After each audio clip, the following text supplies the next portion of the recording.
All right. Like I mentioned earlier, I am very grateful for all of you to make some time within this time to be here with us today and for seeing food access as a way to guide our action in nurturing, our communities back to health and back to justice and maybe to justice that we've never seen before.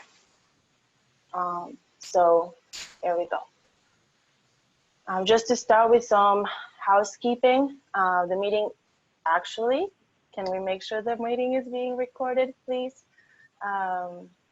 This is great. This is why it's great to have reminders. It is being recorded. Thank you, Jesse. So the meeting is being recorded. Recording will be made available at a later time. And please keep yourselves on mute, and there will be allocated times for discussion. But I invite you to, we do have a few people and we expect more. So we do encourage you to use the chat box and the Zoom gestures to do your feedback or participation. Also, please note that although we have no breaks, we do want you to take a break if you need to. Go ahead and mute yourself, take your video off, take a minute if you need to.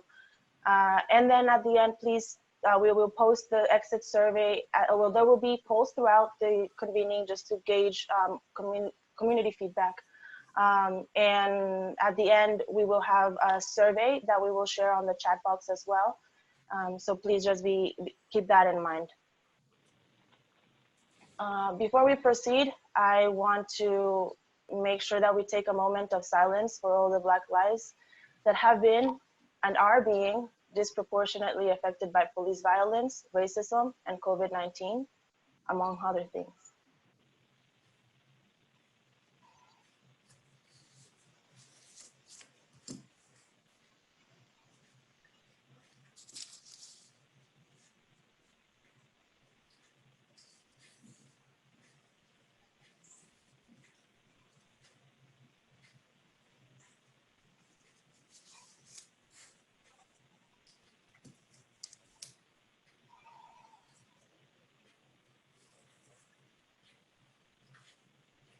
All right, and now I just wanted to share a little bit more after this moment of silence.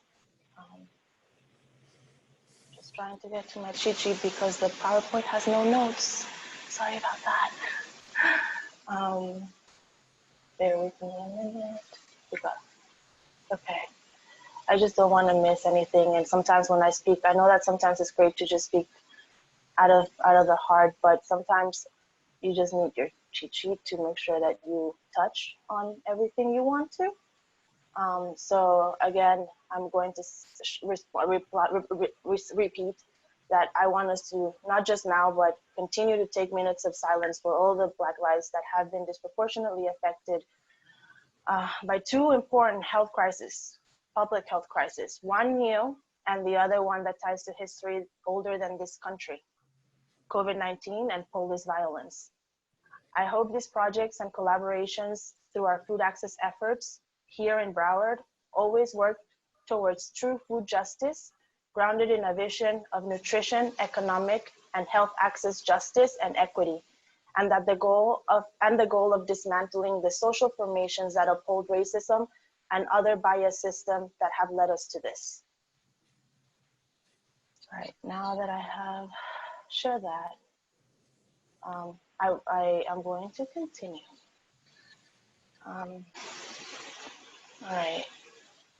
So today's facilitators will be myself and Anthony Oliveri, CEO and founder of Feed, and you will see, he's in there somewhere. I can't see you right now. I don't know where you went on my screen, Anthony, but I know you're there.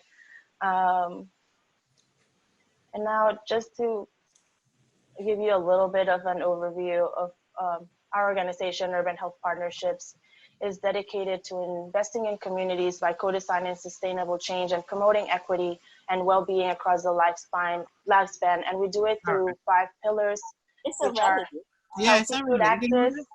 which are healthy food access, built environment and health, age-friendly systems and communities, community investment and coordination, and social environment and equity.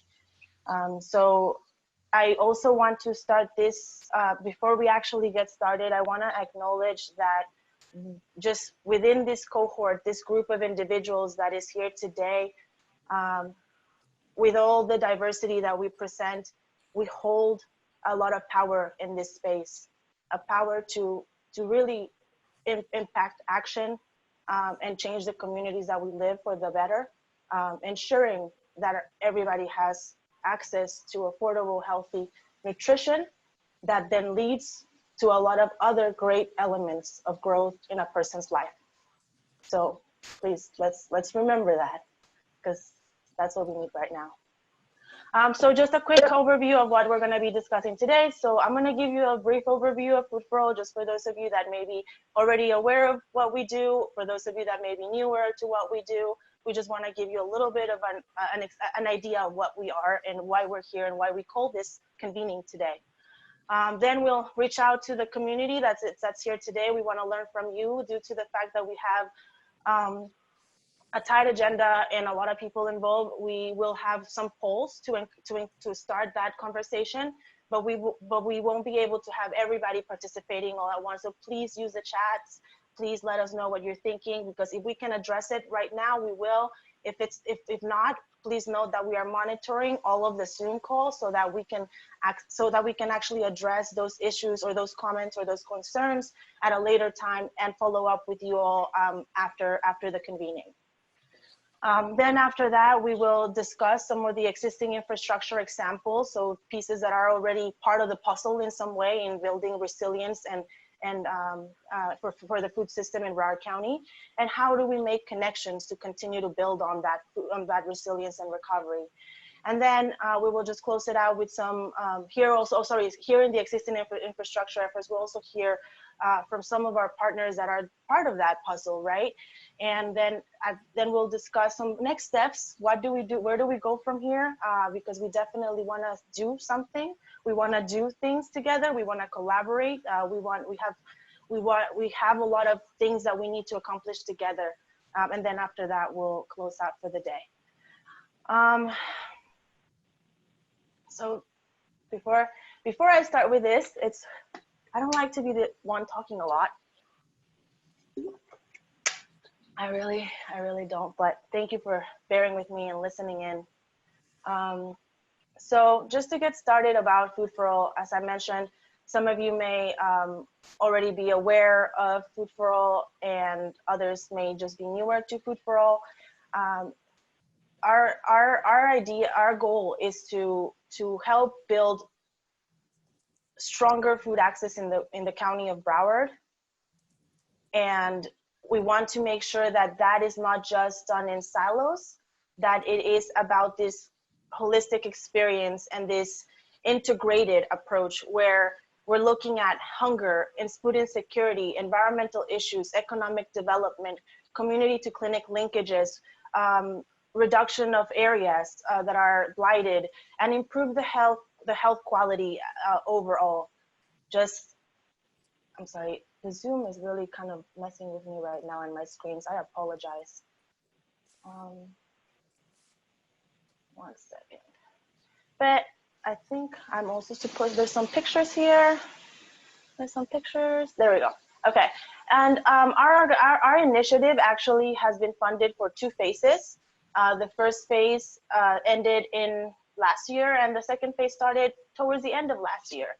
And the 2 phases have been funded by the Health Foundation of South Florida because they strongly believe that food justice, food access is an important thing to work on, especially in terms of coordinating our effort. There's a lot of us working on these, as we will see today, and as many of us know, and it's just a matter of putting the pieces together. So Food for All Broward has 3 main goals. First is to provide support to Broward County municipalities that want to implement policy and systems changes that will improve or could improve the healthy food access in their communities more equitably. We work together providing technical assistance and kind of really meeting each municipality where they're at, each group organization, to try to coordinate the efforts, link to each other, and make sure that we are meeting those big changes that are going to last longer. We also want to develop an archive of food access support tools that include policy systems and environmental change strategies and proposals that include language. You'll see some examples of what we've already produced today. And then the last piece is really this coordinated approach of partner engagement, institutional engagement, so that we can continue to share ideas and collaborate, because that's the only way that we will build sustainability for efforts like this that we are working on together. The way that Food for All has done this is through a framework that includes interactive convenings, technical assistance, municipal commitments, and monitoring and evaluation. That's on the next slide. But basically, by doing interactive convenings, we want to bring people together to share ideas, challenges, best practices, lessons learned, and just so that we can all cross-pollinate and really support each other in building a stronger food system in Broward that includes all the different players. Food for All Broward framework also includes this technical assistance, where we provide one-on-one support or support to, sometimes it's in a convening space, to learn or to understand some policy elements better. Today we will hear from Anthony Oliveri, actually, that will give us a lot of an overview of a policy audit that was conducted. And municipal commitments is working with municipalities to work to get that leadership, right? And to make sure that we are working together, making it public, making sure that we know that we're working on things that we are all collaborating on, or that we're all trying to do better. And sorry, is somebody?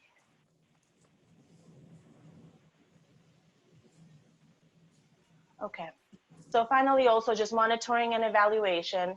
For last phase one, which included 13 municipalities alone, we had 100% participated in the monitoring.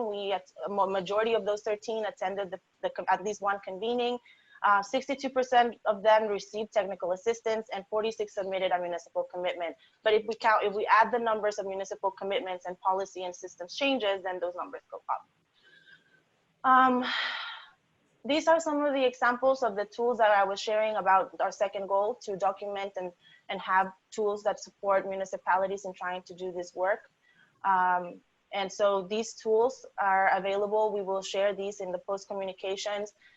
But we have comprehensive plan languages, examples of land use elements, and comprehensive plan reviews, and just recommendations for different municipalities, and also pieces with economic development and supports for a comprehensive plan together, kind of in that same breath. Again, I'm happy to talk, Anthony or myself are happy to talk about these in more depth.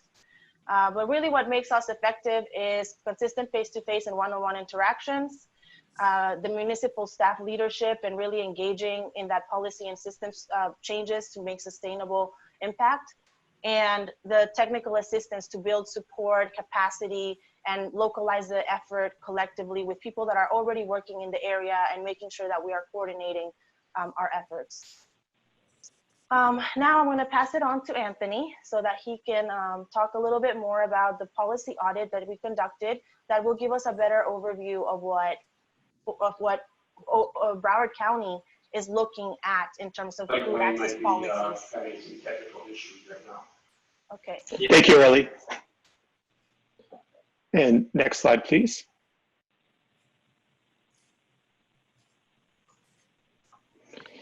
Good afternoon, everyone. My name is Anthony Oliveri. I have a background in urban planning, and my time when I was studying, I wasn't convinced what I wanted to do until some friends of mine got me involved in local food. And then I realized that local food and the built environment go hand in hand. And since then, about 10 years ago, I've concentrated looking at the built environment, urban policy, and food.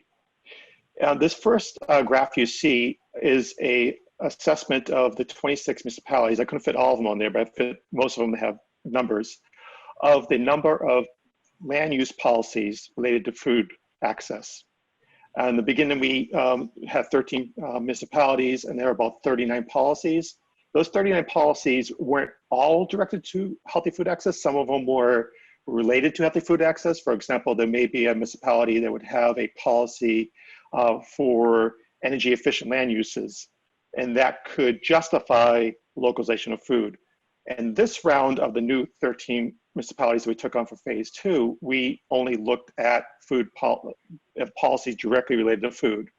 And in that, we've gone up to from 39 to 76 policies, and those new policies on top of the 39 are all policies directly related to food access.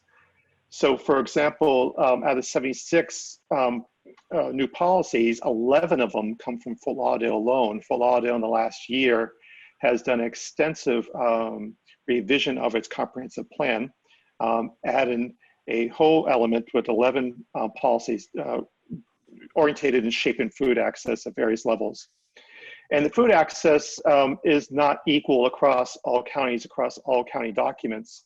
There are generally two types of documents we look at. One is the comprehensive plan, which basically shapes how a municipality or locality wants to be in the future for the next 10 to 30 years.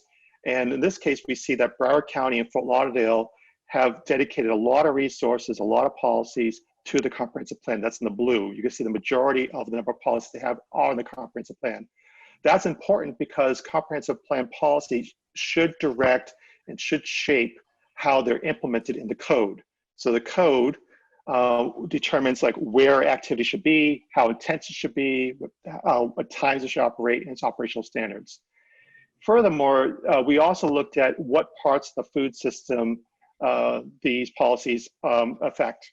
And you can see at the top access, there's growing food, processing food, selling food, and the municipalities or jurisdictions that have the most policies are the most comprehensive. So that's a good sign. So Fort Lauderdale has policies for growing food, processing, storing, getting food, nutritional health, and waste, the whole system. Broward County is not far behind, Miramar as well. Those are the three top jurisdictions that have the most policies, and they are approaching it very comprehensively. You can see overall, municipalities tend to be growing food, want to have policies of growing food or marketing food. There's very little about storage and distribution, which is very important because we learned with COVID-19 that there's a storage and distribution issue with not only food from the mainstream large corporate ag, but also even local food producers. And so this is a policy gap that we have. We need to connect growing food to distribution to getting food. And also there's another gap in nutritional health. So that's another area where we need to concentrate in. Next slide, please. So some example languages from the comprehensive plans. Again, comprehensive plans are these legally binding documents that shape how communities want to be in the future. For Fort Lauderdale, which has the newest policies, their objective, their land use objective 2.6 is quite incredible. It's a simple sentence: create neighborhoods that enhance community health through access to public amenities, healthy food, and safe environments for everyone. So this is an equity issue for Fort Lauderdale. Fort Lauderdale's made it very clear in all their policies that they support equity and access. So they are not only targeting healthy food and urban farms, but they're doing it for access and equity. And you can see they're also targeting supermarkets and all scales of food retail, from farmers markets to supermarkets, monitoring the food environment, understanding where there's underserved areas, and creating incentives so those underserved areas get served. Next slide, please. Next slide, please.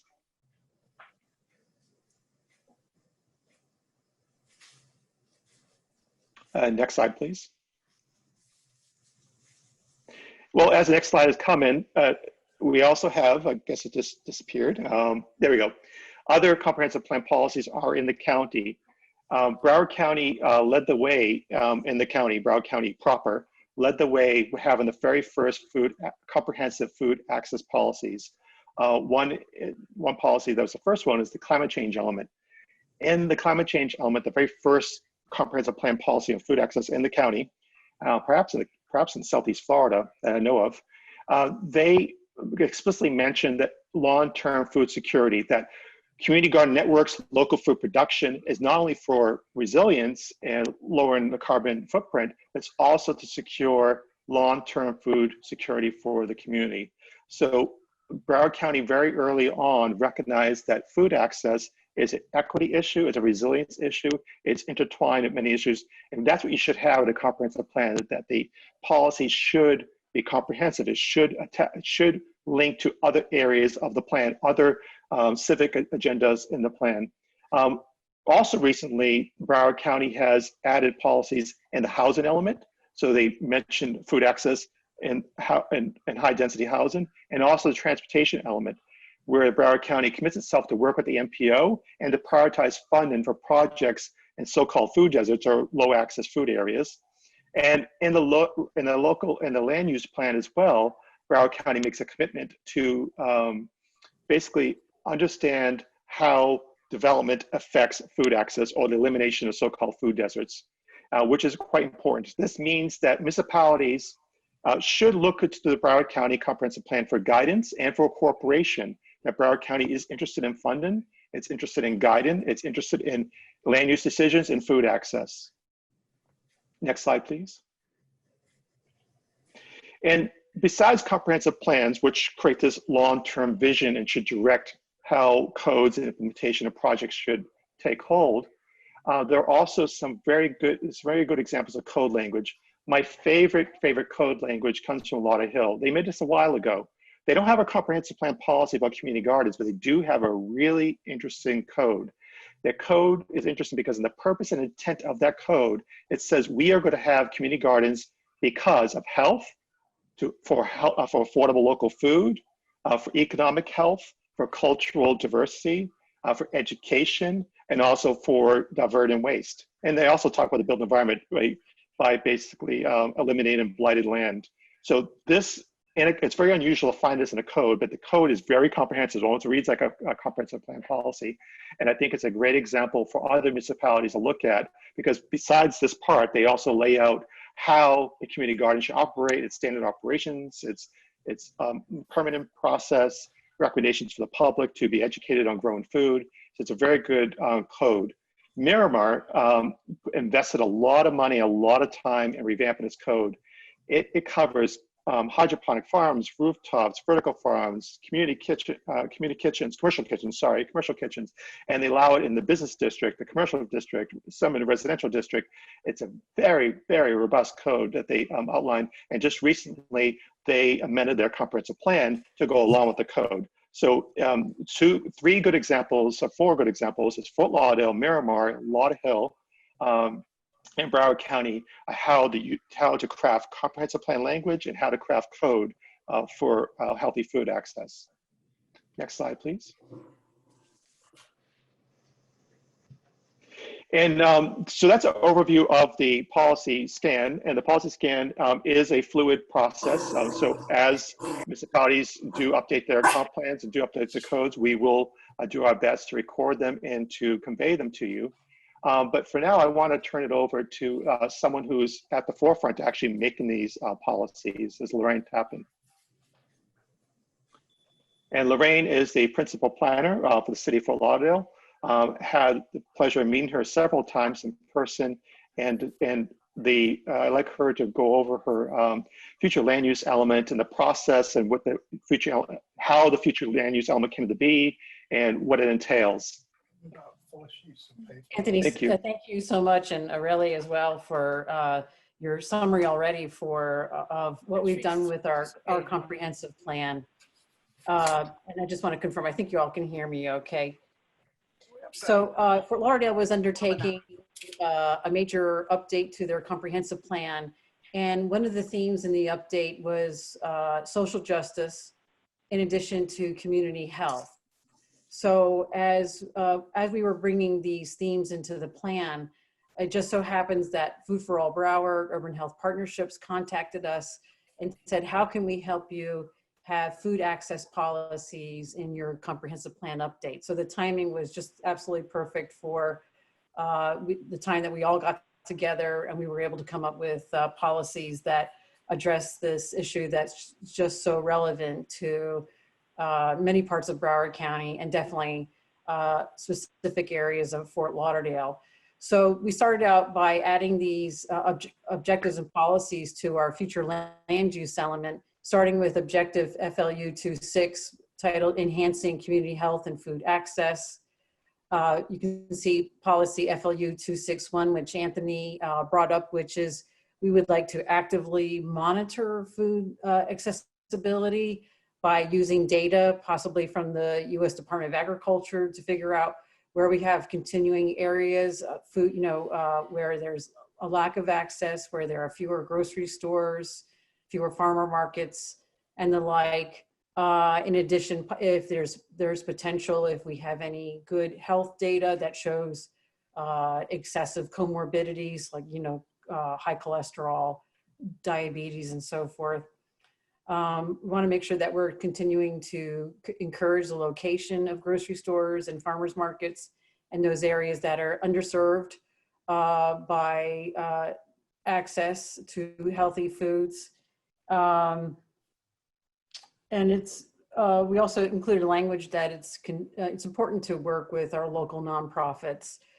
In addition to urban health partnerships and Food for All Broward, we also worked with the Fort Lauderdale Housing Authority. They also added some language to help us with our plan, including, if you'll take a look at policy FLU 263, they added some language from some of their documents where we're an approach of looking at what's called the social determinants of health and potential impacts of health equity resulting from land use policy, public infrastructure or services, and that consideration shall include potential impacts on individuals' access to clinical care, good air and water quality, housing, transportation, jobs, income, education, social cohesion, community safety, child development, diet and exercise. Now that's a lot to take a look at. So hopefully working with the nonprofits in our community, hopefully we'll get some of that information, be able to at some point set a baseline or use existing baseline data and see how we're moving in the future. We're also hoping that some of these policies drive how land development applications, new development, redevelopment, how those applications are put together. We don't have specific guidelines or land development code regulations for that yet, but it's just about getting the conversation started. Once you get the conversation started, as a community all together, we can create guidelines. I'm going to be leaving the phone call at 4 p.m. I just want to share that our neighbor support department has been very active during the COVID situation with working with vulnerable members of the Fort Lauderdale community. A number of folks who are either homeless or disabled or have other concerns have been in touch with that neighbor support department to get information and access on COVID testing and how to find and get information on food distribution sites. So we have a lot of city employees really, there and available for a lot of folks to make sure that they can continue to get access. And so many folks are so vulnerable right now to getting healthy food, much less any food. So hopefully the city is able to support some of those folks during this critical time. And we also kind of look forward to how this comprehensive plan, this updated plan, can support folks of all economic incomes in the community through open space, recycling, protection from the impacts of climate change. And that all kind of wraps into food access and social justice. So hopefully we've got a well-rounded document that will serve Fort Lauderdale for the future. And of course, for anybody on the call or for any of our neighboring communities, hopefully we may have some good language that you all can use as well in your plans. Thank you. Thank you, Lorraine. Lorraine, can we ask you one question? Sure. Sure. What are the prospects? This is a very bold, comprehensive plan. You mentioned that eventually you're going to have code to go along with it. What are the prospects for dedicated resources to implement these policies? So, for example, monitoring the food environment. Do you have an idea what that's like? Would it be community members monitor? Would it be dedicated staff? Or would it be the county and you working together? Do you have an idea what that would look like? Not quite yet. And as you can imagine, during this situation, we're juggling a lot of different things. And like currently my role right now is to make sure that the planning department is fully digital. So, but what I'd like to see in the future is we have a lot of folks that work for the city of Fort Lauderdale that monitor implementation of our plans. And so, and they largely work for the city manager's office. So as they continue to ask us how we're moving forward or what policies still need to be implemented, we'd like to work with the city manager's office to see how this monitoring can be done. Should it be done through the community redevelopment agencies? Should it, cities are required to evaluate their comprehensive plans every 7 years. It used to be a very comprehensive view of the comprehensive plan. But maybe there's a possibility that we can read through the comprehensive plan and see where we still need to delegate or commit resources to this. If we don't have the staff, then it would be great to be able to partner with folks in the community that have the data and can help us continue to monitor where we're going. The good news is that we seem to have markets in some of our more vulnerable places, and new markets are coming. So that's the good news. We may be actually doing better on some fronts than others, where we may still have some movement, and I'm not sure how much we will be able to do this through the comprehensive plan, but maybe it's still, how do we get the vulnerable communities in a place where there are fewer comorbidities. A lot of people who in those areas do walk and bike, but there may be other things in their life that we may or may not be able to address through the comprehensive plan that would ensure that they have greater health outcomes. Thank you so much. You're welcome. Thank you so much, Lorraine. And now, actually, you touched on, thank you for helping us expand on the example. And we did Beth shared the link to the comprehensive plan for Fort Lauderdale on the chat box. So if you wanted to take a closer look, you can access it there. And also a great point that was brought up by Sue Gallagher from the Children's Services Council, that maybe even thinking about our language and how we talk about vulnerable communities, instead maybe thinking about people who are made vulnerable by systems, right? Maybe it's like people who are made vulnerable by systems, that's the quote. So I think that just making sure that we are using the right language is the right time to talk about those things, and make sure that we acknowledge the system when we have to, and that we hold them accountable. So thank you so much for those points. And now Lorraine did touch upon a lot of elements that actually are a perfect segue for our next speaker, who actually has been part of Food for All, and we also supported in some of the work that we've done in Coconut Creek. We work with Commissioner Welsh and also Linda Whitman, as well as Shari Rose and different people, and I call them the green team because they are dedicated to a lot of climate and food linkages. And this is, Linda's gonna share a little bit more about what we were able to do together. Hi, can you hear me? Yes. Okay, great. So one, thank you for having this. This is a great opportunity for us to, with everything that's going on, at least get this back in the forefront of what we're working on. So I wanted to just kind of go over a handful of things. We started out with you and your team coming into the city, speaking with several of us here, which kind of let us understand a little bit more about what you were doing and how you could help us and we could help you. We started out with passing a resolution as a way to show support at the commission level. A couple of things that does for us is it shows that we're serious about it from a city perspective. It also acts as a way to put the information out into our community. They're very active. They generally pay pretty good attention to what's happening at the commission level. It also allowed us to start preparing and disseminating information through our social media. So that was one of the things that we did early on to get us started. Since then, we did have representatives. You, Arely, came to see our Environmental Advisory Board. They were selected as the most appropriate board to present the opportunities so that they could start to think about how they could become engaged as liaisons to our community. They're very important to us, and they became very excited about the opportunity to help. We decided that we would have you come back and do some one-on-one training with them. Unfortunately, we haven't been able to do that because of the virus, but we do want to get that scheduled at some point in the future. So that's still on the table for us. Lastly, we had you and Anthony go through what we have as our green plan, and we redo that. We monitor that every year. We have goals set for ourselves. We had you monitor the green plan, go through that, and kind of see where there were opportunities for us to add some goals for ourselves in there.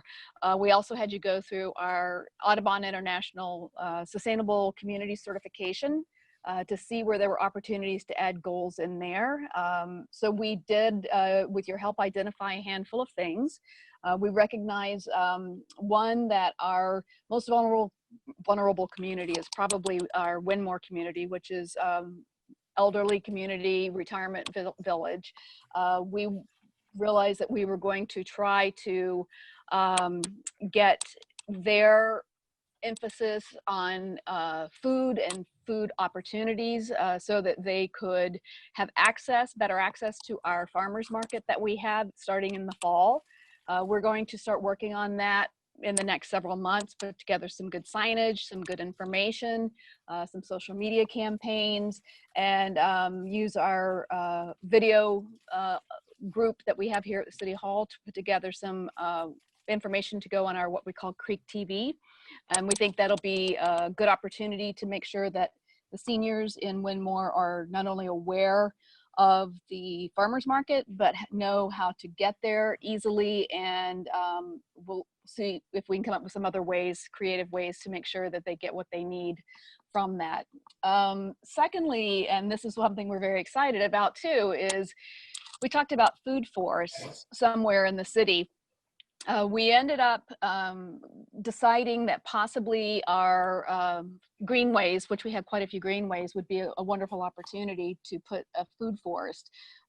We took that information, we went through the city attorney's office, through risk management, through public works, and we got everyone's buy-in on it, because obviously it's important for public works, who's going to be the maintaining the project, to be involved in it. And we were able to work with them to come up with an idea that we were going to have if you want to say a kind of a sample type of a product, where we put 3 or 4 or 5 different food edible type of plants out on our greenway, possibly in one of our parks, and see how it goes. We want to try to get that out there. We want to then publish it on social media. We'd like to be able to put some signage information with possibly some QR coding on it, so that you would, one, not only know what it is that's out there, but you might be able to find some recipes or some ways to share it, and then have that information also shared on social media. So those are the 2 products we're hoping to get on the short term by the end of the year. And we're looking forward to hopefully getting some more opportunities to work with Food for All, and see what more we can come up with as the time goes on. Thank you so much, Linda. And I think Anthony has a question. Linda, going over your green plan, it's quite an incredible document. Can you explain to the participants why Cocoa Creek uses the green plan and not the comprehensive plan? Because we heard from one city that's using the comprehensive plan to put their food policies, but Cocoa Creek is using a different type of document. Could you explain the subtle difference briefly? Absolutely. Typically, the effort to go through comprehensive plan, any changes to the comprehensive plan have to go all the way up to the state level for approval. We wanted to have a more flexible document that could be changed if needed, if there were changes in focus to some degree over the period of 5 or 10 years. We wanted to be able to make those changes without having to go through a full comprehensive plan change. So what we generally do is in our comprehensive plan, we might reference, say, the green plan, but then the green plan itself has the ability to make changes or adapt as needed. And that is the reason that we went with the green plan. Just as a side note, we're wrapping up our 10 years of the Green Plan, and we're just about to start on our next 10 years. So we're going to be revamping that product. We're going to be adding some of these elements that we've talked about with Broward Food for All, which is exciting. And so that's where we're headed with that. One more thing before I forget to tell you about this too. We're excited also. We have Wednesday next week, we're going to have what's called Farm Share. We're going to have city employees are going to be open and out on one of our pieces of property. We're going to be offering to the first 500 families that are able to be there, we're going to offer food from a local farm. So we're very excited about that also. Great, great. Thank you, Linda. If anybody else has any questions as we go, or if something comes up, I know there's connections maybe you all are making, because I know I've spoken to other municipalities who are interested in food forests or some of the examples that we've shared. So if you have any questions or would like to connect, don't forget to use the chat box. Now I am going to pass it on. Thank you to both again, Lorraine Tappan and Linda Whitman. It's been great working alongside you and seeing these opportunities to implement changes that will be sustainable and that will impact health and well-being and food access primarily in our communities. Now I want to pass it on to Beth from our team, because she's gonna just to close us out on this Food for All overview and then get us started on the rest of the agenda. Beth is gonna share with us a little bit of what we did in response to COVID-19 and how we ended up here today.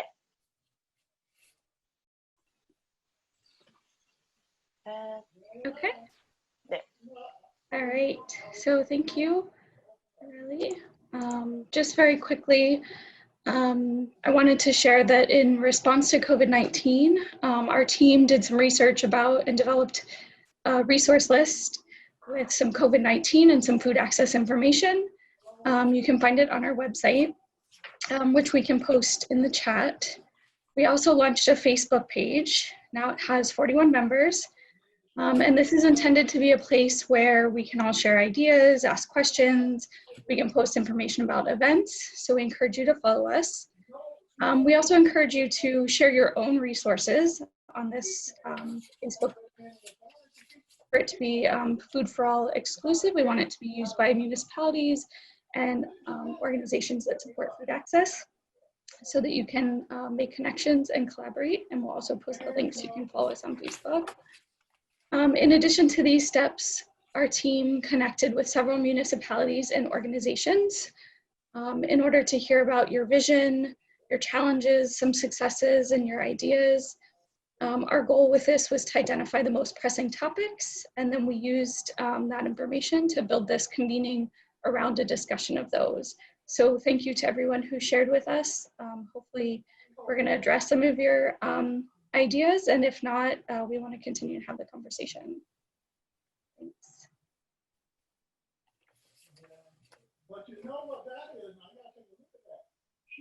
Okay, thank you so much, Beth. I wasn't muting myself. I was unmuting myself.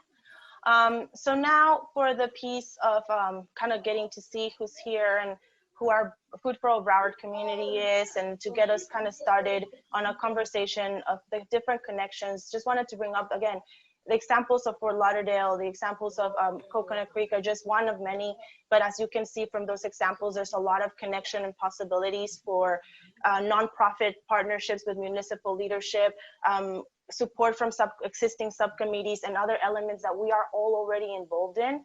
So I'm gonna start a poll, and I will ask, please participate, and just bear with me until when I get it started. It's gonna be actually 2 polls because I didn't start the first one when I should have. My apologies. Okay.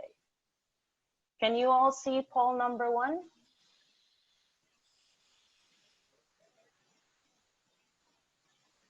Yes, we can see it. Wonderful, thank you. Please participate on your screen if you are on your screen.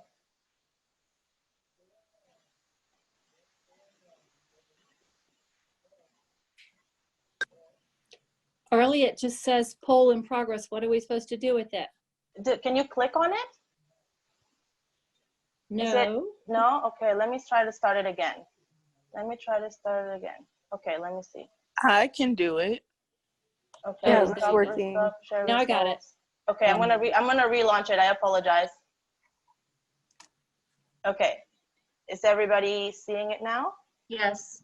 Okay. And can really, you- when you say best represent you, you mean you as who are you, or Yes, who represents correct. you? Because I think elected No. officials, do they represent me, or am I elected official? No, you yourself. Okay. Okay, yourself. Okay, thank you.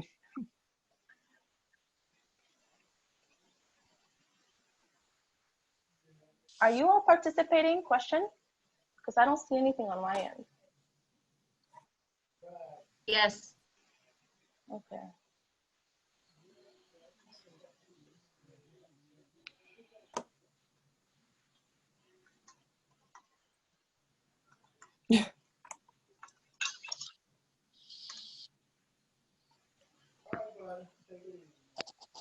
Do you all need me to go to like the next question, or can you all go through the questions? We can do it. Okay, perfect. It's Thank working, you. yes. Oh, I see it now. Okay, there was some delay. Oh my goodness. I was having a small heart attack. All right, now it's showing. Can you all see the results too?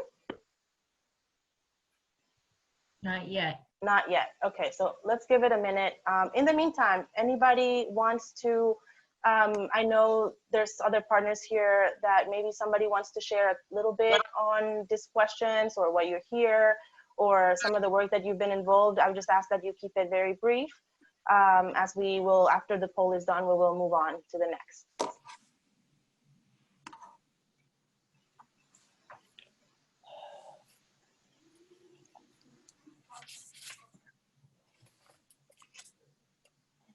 Anybody?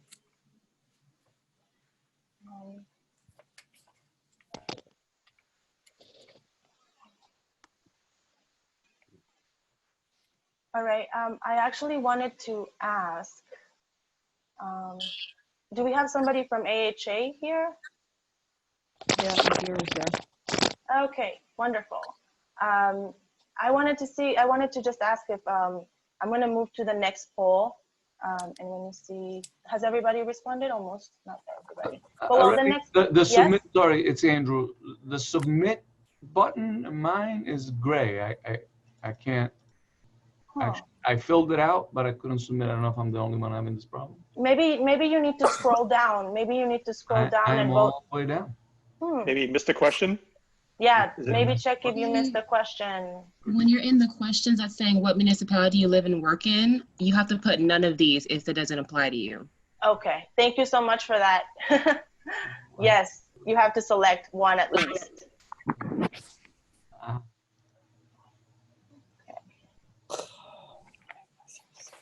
All right, so I'm gonna give it a couple more minutes. In the meantime, the next poll asks a little bit more about some of the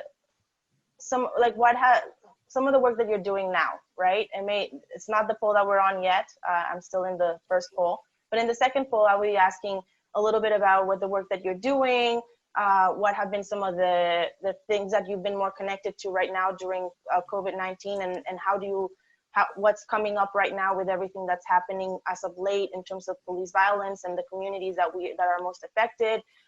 But I wanted to ask, there's a couple questions. I'm gonna move on to the next slide because maybe that'll help.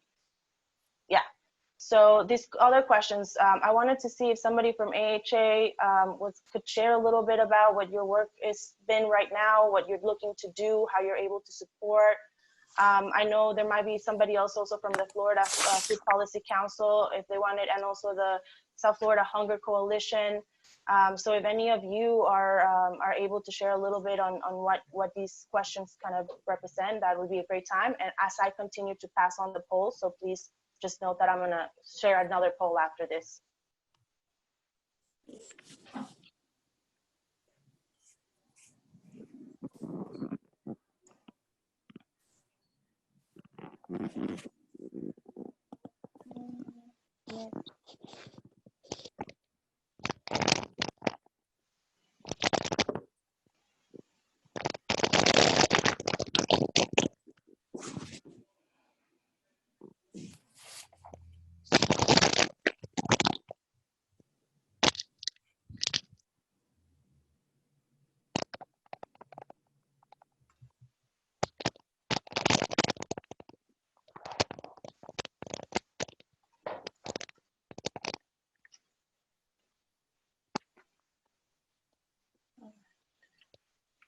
gonna stop this and move on to the next poll if I can. I'm losing me again. All right.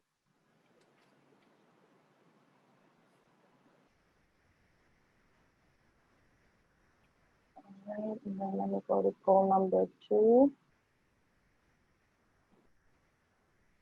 All right. Oh wait, no, that's not. Oh, you did the one. Never mind. That was it. So this is Indira Case from the American Heart Association.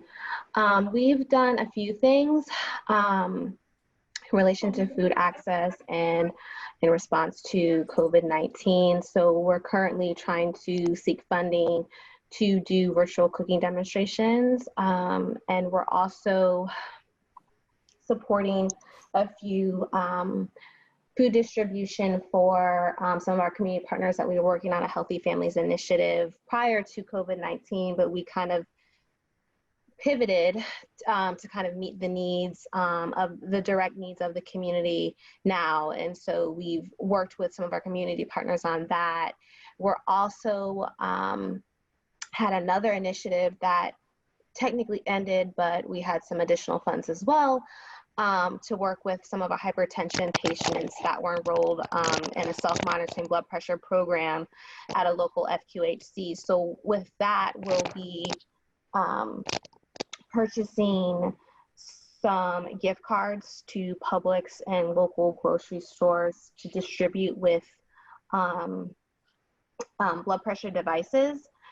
This actually is a very new initiative, and so that's another way that we're trying to address the needs of the community and as it relates to nutrition and hypertension. We also have worked with the Dania Patch to distribute food vouchers to patients at the local federally qualified health center, Broward Community Family Health Centers, so that they can go to the Dania Patch. This is pre-COVID, I'm sorry. Go to the Dania Patch to purchase food items. And then lastly, we've worked with the LA Lee YMCA to host cooking demonstrations as well. But we see that there's a need to move more towards virtual learning and engagement education. So that's kind of an overview of what we've done so far. Thank you so much, Indira from American Heart Association. And you shared a little bit about the YMCA. I know we have the health navigation team from YMCA also on the call. So I don't know if one of you wants to just briefly share a little bit about what you've been doing with your emergency response hotline and how it connects to food as well, maybe? I know I'm putting people on the spot, I'm sorry. Hi there. So this is Amelia Solano, the District Executive Director with the YMCA of South Florida Community Health Strategy Team.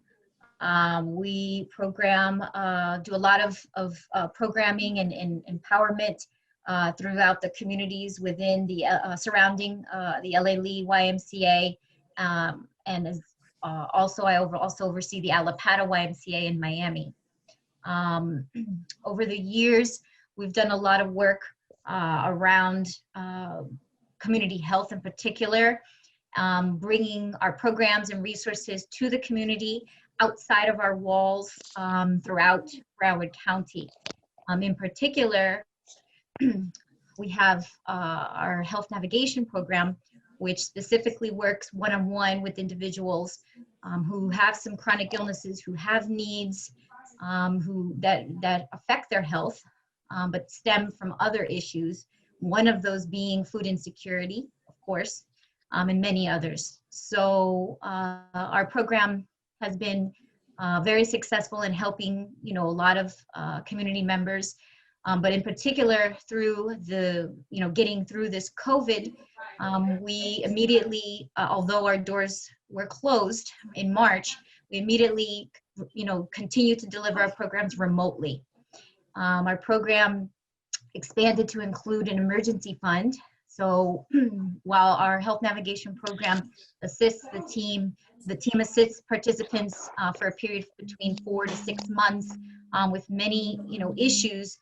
We immediately were able to secure funds to help with the immediate needs and effects of COVID, which include helping with rent assistance, helping with utility bill assistance, helping with food in particular. That has been a big need. So we created a hotline. Our hotline is something that is manned by our community health worker staff. When someone calls, and the hotline is available in English, Spanish, and Creole. When someone calls in, we do an intake, and then we can assist, based on the needs of the those who call. Again, this is something that serves all of Broward County and actually all of Miami as well. Food has definitely been a serious, area of need. And so we, through some of the resources, we've been able to provide food, whether it be a one-time, delivery to get someone through, this situation. We have other opportunities to help someone for 2 months, 3 months, just depending on the types of needs that someone has. And we actually have that delivered to the person's home, in particular for older adults who, are more at risk to going out and about. We're able to help older adults. We have many families in need. And then also additionally, through a partnership with the city of Fort Lauderdale, we also have additional food that they're able to add on to what we provide. So it's been a myriad of different opportunities, connecting, organizations to, the needs of the community. Our hotline has been overwhelmed. Our team has been, we get hundreds of calls, very, very, a lot of need right now. And we basically are continuing to do our work, albeit remotely. So at our facility prior to COVID, we had, over the past 3 years, we've had regular food distributions, at least 4 times a month, some in partnership with Feeding South Florida, some in partnership with the Poverello location in Wilton Manors, some in partnership with Farm Share, with the Department of Justice. So we've had a lot of different partnerships, but being located within a food desert, we've seen the need, significant need, and we've continued to do that through COVID, and expect to continue to do that through the end of the year as we still see the effects. I think we lost you right there at the end, Amelia, but thank you so much for sharing. And I know also here we've also been seeing a lot of kind of like the system capacity. Miriam was commenting on some of the things that are part of the challenge that COVID-19 brought to the forefront in terms of our food system. So we will address that after the next part of the agenda, just because it makes really a lot of sense to bring it all when we're bringing all the pieces together. I just want to say we have 1 more minute in this section in case anybody else wanted to share just briefly about what you're doing. All right, this is Michael Farr. Yes, thank you. How are you? I'm good. How are you? I'm glad you can join us. I'm glad to be here. It's a great opportunity for all of us to be together. Briefly, the Hunger Coalition is working with all of our coalition partners across a broad range of things. We're expanding some of our existing programs to meet the increased need. We're just launching Summer Break Spot, as a number of other organizations are doing, feeding kids under 18. That's just ramping up. We've got the mobile school pantry experience that Zena Zen is running, and that are programs that are supported by the Children's Services Council of Broward County that we administer. We've been doing some surveying and updating with all of the pantries and emergency food providers in Broward County to work with the countywide work group Together for Broward to help develop the searchable map for resources. Thank you, Anthony, out there, for your support and your help. And one of the most exciting things we're working on right now, we just launched this past Friday, which is we're actually implementing the new USDA Farm to Family Food Box Program, which is an initiative to combine food packers and producers and provide boxes that are then distributed to nonprofits and out into the community. We're looking at, we started on last Friday and we're doing 1,100 of those a week to 6 to 8, maybe 10 of our pantries and or food providers. And these are monster food boxes. These are 30-pound boxes that contain fruits, vegetables, cooked proteins, dairy, milk, cheese, that whole type of a thing. So it's busy, but everybody else is busy out there too. Hi, really, it's Nadia. Just wanted to just provide a quick update on what we're doing through Broward Schools. Nadia, can we hold on?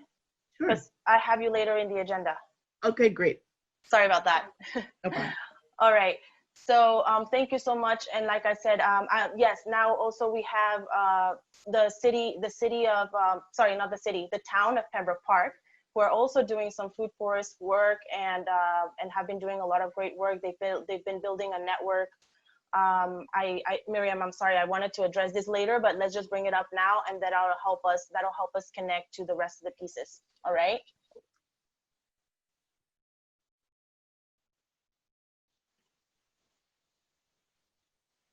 Miriam?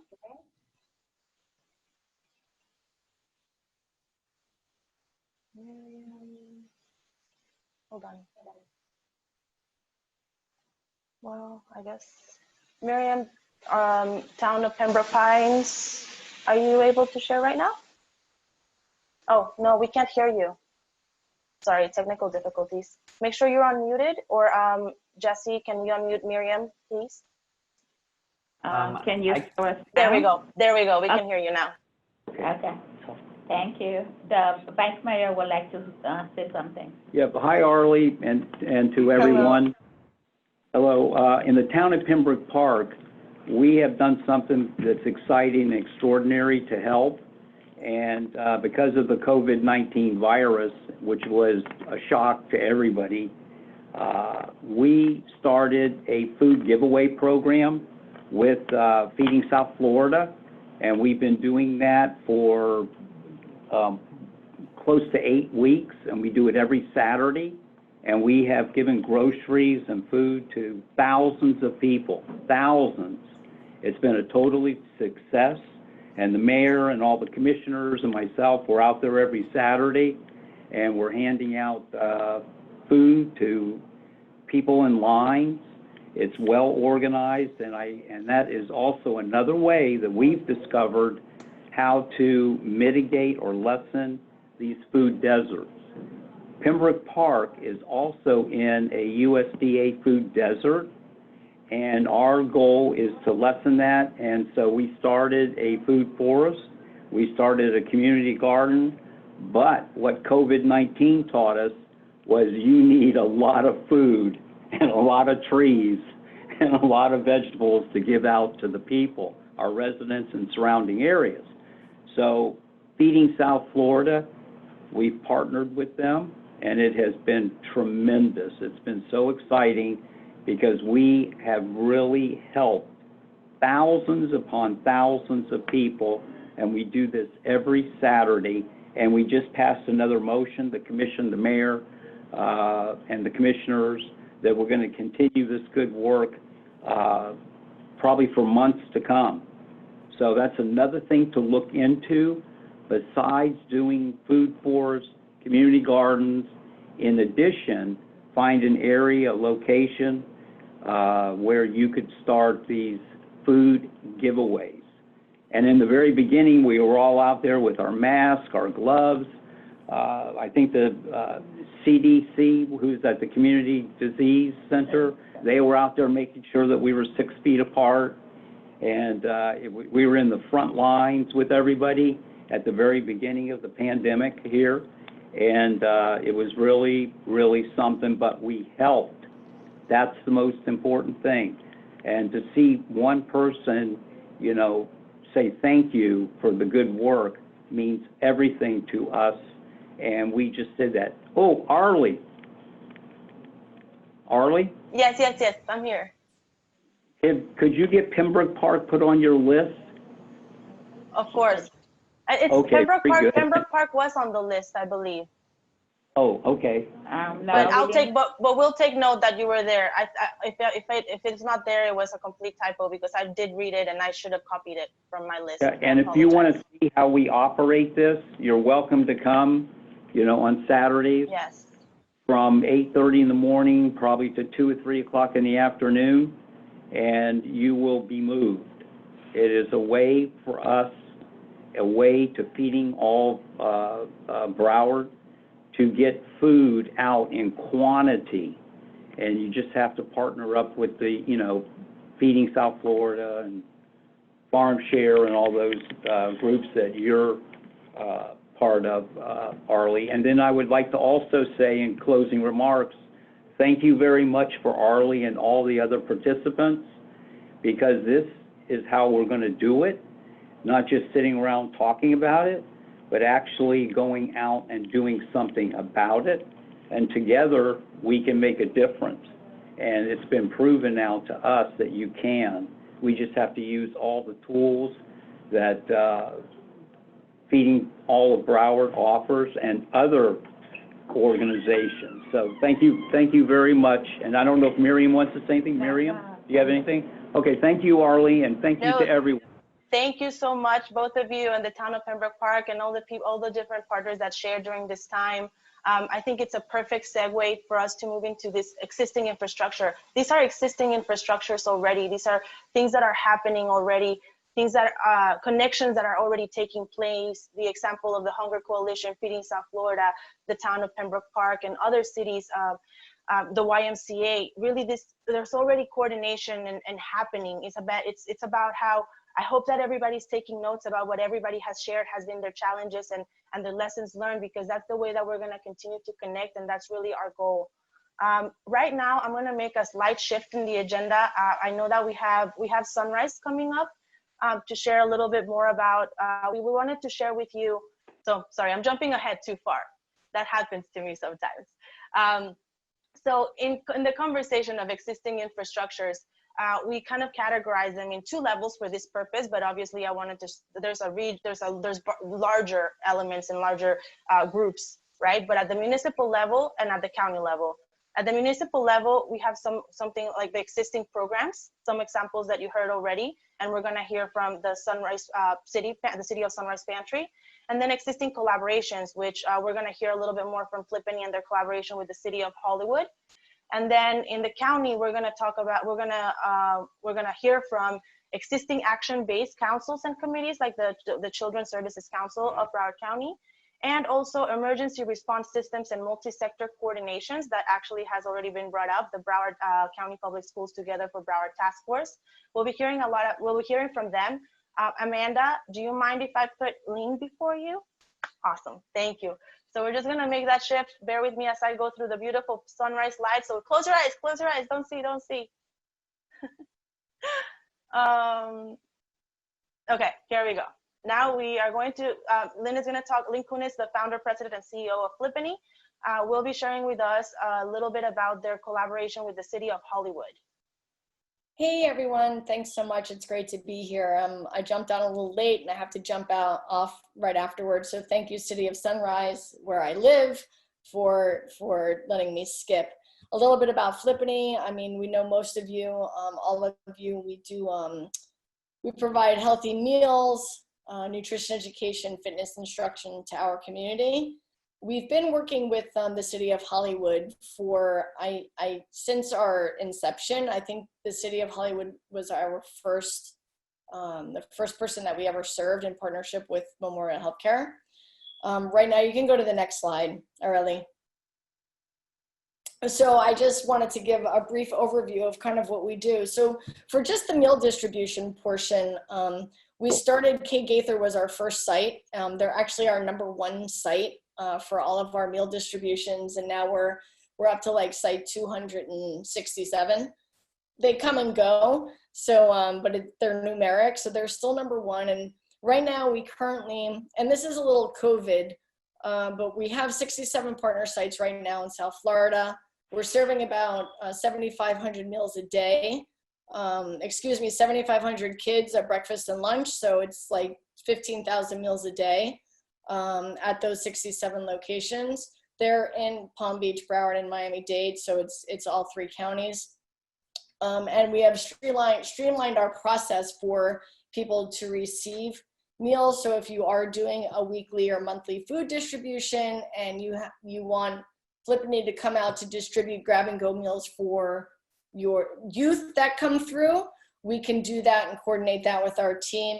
And I put the link to the Community Feeding and Hunger Relief Questionnaire, but if you go to flippany.org and you look for that word and click on it, it will give you the information to fill out to become a partner site. Very similar to what Michael does with the summer food program. Right now it is summer break spot. We shifted from the emergency food to summer break spot. Our history with the city of Hollywood is we serve 4 sites during the summer. And then we serve 3 or 4 sites during the school year. We started with them, I think, 9 years ago, and we did it like a cost share. So we needed to hire staff to work with them, so we broke it out between $250 and $400 a site, as you can see on the bottom, per month, per site, and we were able to get reimbursed from the state $12,000 a month during the school year and $15,000 a month during the summer through the procurement of food. And then we're able to reinvest the dollars that we get from summer food and after school meal to do enrichment and enrollment. You know, we can teach, we can bring cooking classes in. We use those dollars that we get above and beyond back at those sites to provide connection to healthy food, you know, local farmers distributing food, food boxes to families, whatever we can do to reaffirm healthy eating at those sites. It's been super successful. At this point in time, the site is sustainable. We no longer need the contract. I think we now do it for free, and we just sign a new contract with them or go out to bid for a 3-year contract, and we're drawing down from the state about $160,000 worth of fresh food that's distributed to the kids at those sites. That doesn't even include all the nutrition education and workshops and family engagement activities that we're able to add on because we have this strong relationship with them. So this is just an example. We also work with a number of other cities, just not in Broward County, mostly in Miami-Dade, where we have a very similar relationship. The city contracts with Flippany to operate their food program. Then we operate the food program for the city and help them enroll, get sites, and then, you know, they're able to utilize, they're able to distribute food, snacks, and meals to their kids year round. So it's just a great, you know, each of us doing our part, working collaboratively and you know, doing what's best for the kids and serving them the most nutritious meals that we possibly can. And that's really it. We have a ton of information on our website. And if there's anything that you need, you know, I'm always available, you know, lcunnins@flippany.org for any questions. That's all I got, Aurelie. Thank you so much, Lynn, and good luck with the rest of your writing. Yeah, I have a grant due at 5. Thank you. All right, take care. Bye-bye. Bye-bye. Thank you so much. And yes, Scott Lewis brought a really good point. There's a lot of what we're covering right now. In the past, Food for All has focused in food growers. In a minute, and we've had the patch. We've talked. Right now, we're going to be highlighting mostly providers that have been supportive at like working through the COVID-19. However, it is always the community of Food for All Broward that includes growers, producers. Sorry, y'all. Somebody mute yourself. Sorry, I don't know who it is. My bad. Okay, sorry. So yeah, we will be able to connect. That's the goal, to be able to. There's a lot of need of food. I know. I noticed from Pembroke Park, and even I know Lynn has mentioned this in the past. There is more need for more food. So there's a very important piece of the puzzle is more local growing. And we definitely want to have more time to discuss those things. So we'll bring it up, we'll have it in discussion, but just so you know that that's another focus that we can take on another convening to go more in depth about the growers and the local food system and what policies and systems can be put in place. Some of the examples that Anthony shared already have pieces of that. And then we also have more that we want to discuss and learn and co-design. So now to move on to the next person that actually is not this. Let me go back on the slides. Oh goodness, how am I going to do that? Okay, sorry about that. Now we're going to go to this. Can you still see my screen? Yep. Okay, wonderful. Now we're going to talk, well, we have Amanda Tomlinson, the director of the Senior and Social Services Division in the city of Sunrise, to share a little bit about their Sunrise Pantry program and the work that they've been doing. Hello, everybody. My name is Amanda. I work for the City of Sunrise Senior Center. I'm the director there. As part of my responsibility, I also oversee the city social worker who runs the pantry for the most part, along with a few of our other staff who assist in stocking it and things like that. And then I also oversee our transportation services within the city. So Sunrise is a pretty decent sized city. We have 90,000 residents. My staff is not very large. There's 19 of us total, half of them being transportation. Like I said earlier, I have a social worker who works for me. She doesn't do case management, but she's information and referral to pretty much anybody who calls us. We're in the process of renovating the senior center for the last 3 years.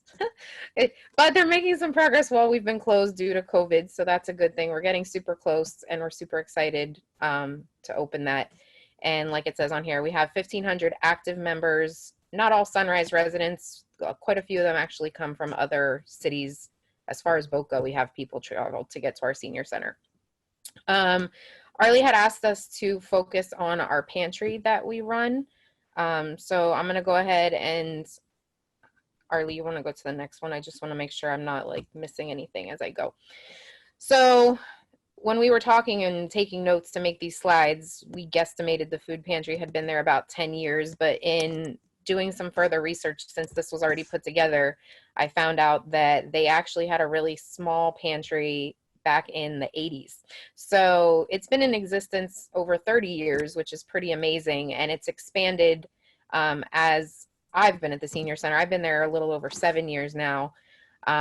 When I got there, you know, we got a lot of our canned goods from donations from an arts and craft festival that used to be part of like an entrance fee. People could donate canned goods or pay $5 to get in.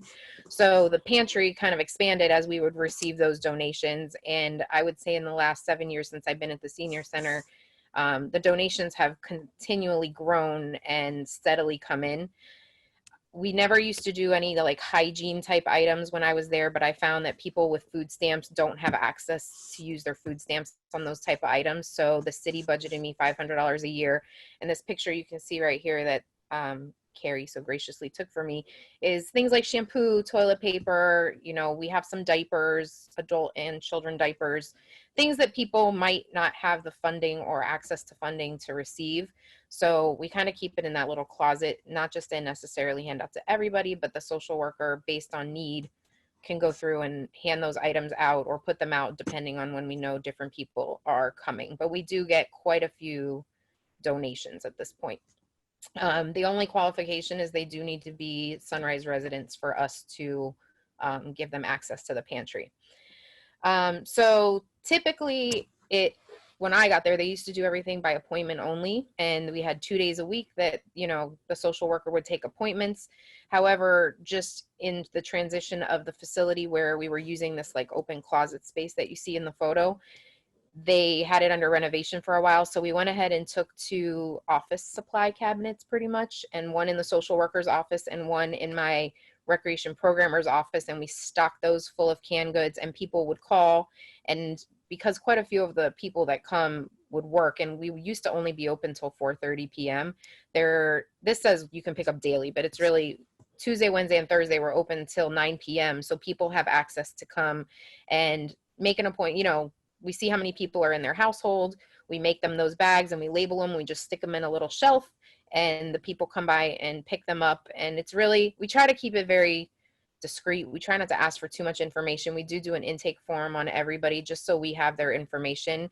And we typically allow them to use it once every 3 months during normal circumstances. But right now we're doing quite a few food type programs in order to make sure we're not limiting it to people who really need it. And like it says, we have typically one bag of groceries per person in the household. So on average, in a normal time frame, we usually help 10 to 12 families per month. We only have non-perishable goods in our pantry. So Kathy, our social worker, will typically refer people to other bigger pantries who offer protein or dairy or eggs and things like that if they need something more than we're able to offer. But oftentimes we get phone calls for things like, oh, I need help with my utility bill or different things like that. And sometimes we offer the groceries to offset a bill that they might typically think they need to pay. If we can give them, some money towards food, give them free food, it frees up some of their spending to go towards a bill. That picture up there at the top is kind of like a little bookshelf we have where we kind of shove their bags in there, and that's like the intake form, and we just attach it there so whoever's working knows this is for this family. And then down there at the bottom, that is our massive little pile we have going of donations. We have volunteers that sit in the office that'll typically go through the donations, check expiration dates, because God love people. They give us donations, but they're not always they sometimes are expired. So we try not to give out expired goods. And we have found that we cross out the barcodes because some people, again, you hope that humanity is honest, but they aren't always. We found that they take the items over to Publix across the street and ask for gift cards. And we don't want to inconvenience or ruin a relationship with Publix because people aren't content with whatever we give them at the pantry. So you can go to the next one, Arlie. So this is kind of what we've been doing since COVID started. Pretty much my entire senior center staff was put into resource gathering mode in order to help people figure out, there was no rule book for all of this. So we basically gathered a ton of resources, and like Pembroke Park said, I went ahead and initiated a relationship with Feeding South Florida. The first week of April, we started our first distribution. And again, we talked quite a while ago, so these numbers have gone up. We're just about to break 9,300 families or cars served through our distribution. Typically, our distribution was it was 1 day a week, and then we went to 2 days a week. Now it's consistently every Wednesday at our tennis center because it has the drive-through capability. And we're rounding up to almost over 900 box deliveries. So we take some of the non-perishable items from the food distribution from Feeding South Florida. We supplement it with some non-perishable items, and we deliver those to our vulnerable population and seniors who are unable to leave their homes. And we take those boxes, and my transportation staff, being that our buses are shut down right now, go and take those deliveries and deliver them to the people directly every week. And then I was finding, being that we work with seniors, some of the complaints where they can't have their normal, their set brand of coffee, or they want they want very particular things. Whereas if, food distribution, you take what you get. I established a relationship with Walmart and created a city account on our, for us to go online and place online grocery orders.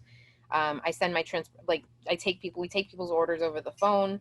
We go ahead and go into Walmart.com and do an online pickup, and I put in all of their information, and the city pays for it because a lot of people weren't comfortable. I didn't want to process people's credit cards through Walmart. So the city goes ahead and we pay for it. Once we pick up the order and they confirm that everything is there, the driver brings it back to the senior center, where one of my staff goes ahead and processes their credit card payment, and then our drivers go and deliver their Walmart grocery order with very specific items that they asked for, not necessarily just the random items that come out of their box. Some of the challenges we came across in the beginning with all of this was we were, the mayor wanted to open a call center, and we were not equipped to do a call center. We really, again, at the senior center, we typically get a lot of the calls nobody knows what to do with because of the staff and the social worker. So we literally were getting emails fired to us constantly and gathering in a massive database of resources so that if we did open a call center, we weren't just flying by the seat of our pants. So we went ahead and took care of that, and we opened this call center that's been running, and I would say they've, you know, talked to hundreds of people. They take intake sheets on everybody, and if it's something that requires further callback, it's referred to one of my social service staff that are there, and if they can't deal with it, it's forwarded to me. And I would say during this whole pandemic, having some of our partnerships like the Aging and Disability Resource Center, if because some of the boxes we get are items that people have to cook, and some of our people who are, you know, needing food are in their 90s and they don't necessarily cook anymore. So we go ahead and we take their information, and I have a direct line with ADRC where they do frozen meal deliveries to people who are unable to cook, or so we kind of screen the people, and if they're better suited for a box where they still want to cook their own food, we put them on that list. And if they no longer cook, we put them, and I send them over to ADRC. So we've probably referred hundreds of people to ADRC at this point. And then we also were contacted by the Weston Rotary Club, who had quite a few donations, and they wanted to feed families and kind of give them an experience while also supporting Sunrise restaurants. So they gave us funding, which came out to $16 per person per household, and they gave us a list of 3 restaurants we could choose from. So my staff reached out to families who we had on some of our lists for, you know, turkey basket distributions that we do during the holidays and things like that. And so we started reaching out to them and saying, hey, you know, the Weston Rotary Club wants to give you guys $16 per person for you to pick from one of these 3 restaurants. They would let us know what restaurant it was. We gave them a code, and they would call the restaurant and be able to order pizza for their family. And for some of these families, the response that we got was amazing. You know, being able to sit down with their kids and provide a fun meal when some of these parents are out of work was huge. I could go and look at my email. I want to say it was like over 900 people that we fed through the Weston Rotary program. So those are just some of the things we've been doing in Sunrise. And if you guys have any questions, the pantry is really not hard to run. You don't need massive resources. It literally could be a small closet somewhere, just, you know, on the off chance that you get somebody that needs some help. So if we can help with anything, just feel free to let me know.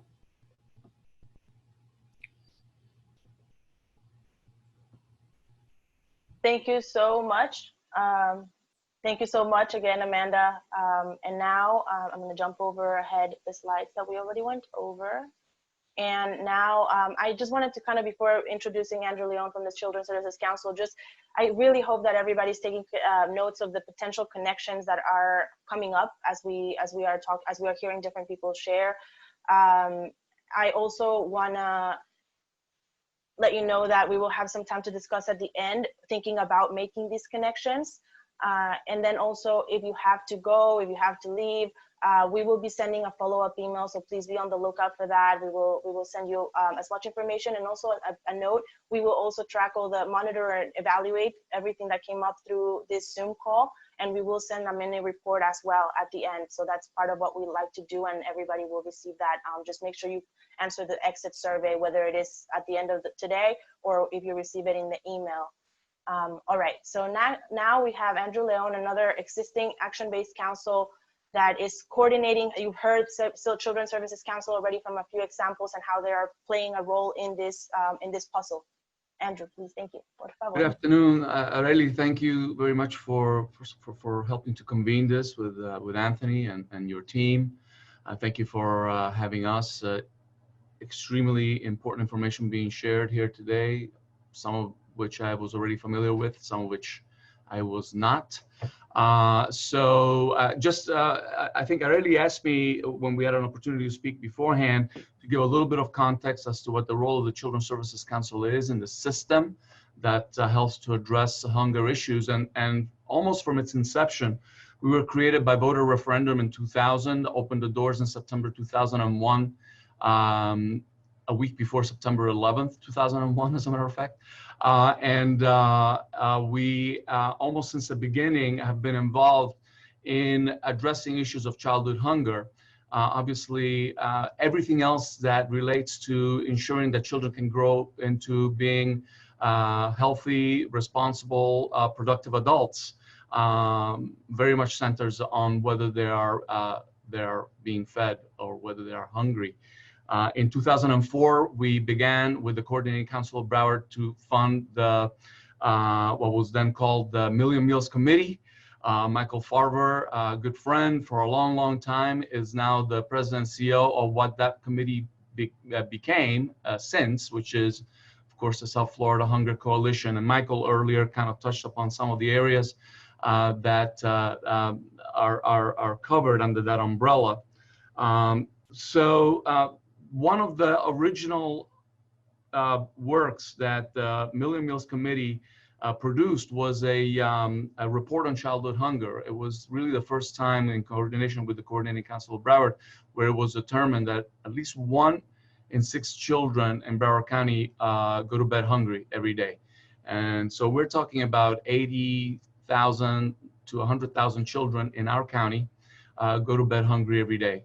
So that was the starting point to seeing, well, how can we help support and create and support a system that addresses that. A lot of the entities that are on this call today obviously are working every day on this issue. What we have done from the Children's Services Council perspective is support a number of hunger-related initiatives like the South Florida Hunger Coalition, like some of the smaller niche entities that include Flippany. Lynn just left most recently. The Harvest Drive, which is a student-led, teacher-led hunger relief effort. The mobile school pantry that Michael mentioned. The summer break spot super sites that are managed by the South Florida Hunger Coalition, and where the food is delivered through the Meals on Wheels program. Excuse me. So that was pre-COVID. As we started down this path with the pandemic, one of the first things that our council did, that the board of our organization did, was give our president and CEO the flexibility to address hunger-related issues, to put funding into initiatives that started popping up one after the other without prior council approval, because our, as responsible fiduciary, we're responsible to the taxpayers of Broward County. We are funded through property taxes, so we're very conscious of that. But one of the things that this pandemic has brought about is the need for a more flexible response. And so as a result, we have started funding, for example, the Feeding South Florida has been mentioned a number of times. They're the big kahuna. But we are supporting Broward County-led efforts here. We have added funds to the Harvest Drive. We've added funds to Flippany. We are in the process of adding funds to the mobile school pantry, because there are certain quadrants, and we've talked about some food deserts of the county that suffer more from those. And the Northeast quadrant is one of those. Zena Zane of the mobile school pantry does phenomenal work where she does and she has retooled so that a farmer's market model has now become a grab and go model out of necessity. And she's doing great work, but that's an area where she has not been able to provide services, and the CSC will be providing funds so that that part of the county will be serviced as well. Some of the issues here that are coming up is the importance of collaborative efforts. Nadia and the work that she's been doing with the schools in terms of also gathering resources and the help of putting together the Together for Broward, together with Michael and Anthony, has been phenomenal. The importance of remembering that we have many grab and go models around, but not everybody can participate in those grab and go models. So for example, again, I go back to Zena because she's a great example of how imaginative the retooling has had to be for someone like her. So now she's been partnering with DoorDash, so that she has a list of families that do not have transportation. When we do the food drops in the different schools, DoorDash shows up and picks up for 10, 20, 30 families that need the home delivery. Same with Harvest Drive, that typically has used school pantries, but now uses deliveries to homes, either through the school social workers or through agencies, many of them funded by the Children's Services Council, that go to the individuals' homes, the students' homes, to deliver those bags of much needed food. So we just have to be cognizant and continue to find ways to enlarge as much as possible our footprint. This is a long haul situation, and the Children's Services Council has always had the wherewithal to be flexible and responsive, thanks to our council members and the role that we play in the community. Just one last thing, obviously we fund over 100 agencies, the Y included, in Broward County that serve over 150,000 children. So even working through the agencies, whether it's distributing food, all of the summer programs, many of them have had to retool. Even if they're having summer programs, as I've mentioned, they will be very much reduced in terms of number and social distancing issues. But we're still trying to find ways to make sure that these children have nutritious meals, working through our partners, and that the agencies have PPE as well, personal protective equipment, which is another important component of this whole equation. If there are any questions, I'm happy to take them. Otherwise, thank you again, Areli, for inviting me to say a few words. Thank you so much again, Andrew, and everybody else that has shared so far. I do want to say we're running a little behind schedule, so I know that we have a few growers on our call. I want to invite you to stay, because we will bring up the connections with our urban farmers and our community gardeners and our master gardeners. So please hold on if you can. Next, just our last infrastructure that you've also heard about is actually the Broward County Public Schools, which is a large part leader of the Together for Broward Task Force that has put a tool together, and I'm gonna let Nadia Clark share on that a little bit. Hi, good afternoon or evening. I'm Nadia Clark. I'm with the Office of Family and Community Engagement. At the beginning of our COVID response, I was asked to help support community feeding. The way our organization is structured, we have the Office of School Food and Nutrition. We knew going into spring break, we were already preparing meals for families, for students, but we identified early, like everyone else, that we would have to continue the process.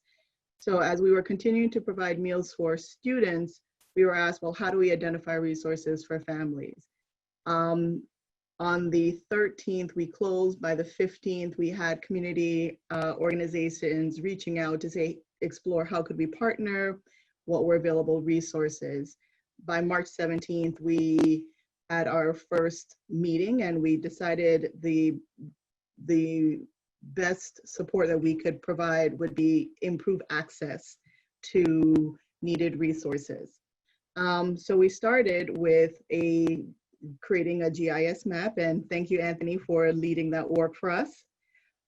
We met again once the app was on its way, and we decided to really put a framework around the work that we're doing. So we came up with the concept of Together for Broward, and it is a collaboration between multiple entities, whether it's the School Board of Broward County, South Florida Hunger Coalition, Feeding South Florida, all the different entities come together, and let's see, how do we put our information in one location so that families can go to that single point access and receive and be able to access food distribution across the county.